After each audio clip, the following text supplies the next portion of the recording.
Ganito na po karami ang aming mga alagang kambing makalipas ang mahigit isang taon. Dahil nagsimula po kami last March 2022 at ngayon po ay 2023 na, October. So more than 1 year na po.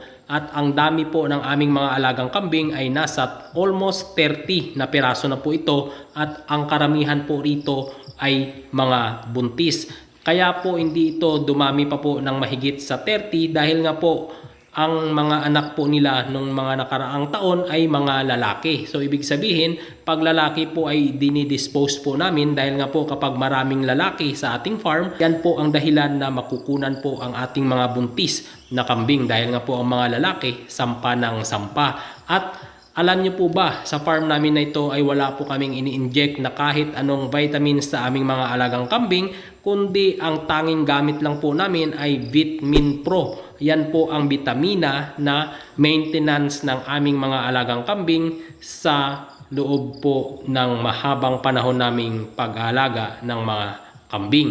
Wala na po ibang vitamina pero malulusog po sila at maganang kumain. Kapag napansin naman po namin na sila ay nangihina at nagbabago po ang kanilang dumi, Sulfar QR po ang aming ibinibigay. Lahat po ng nabanggit kong gamot, nasa level po ang instruction kung paano gamitin.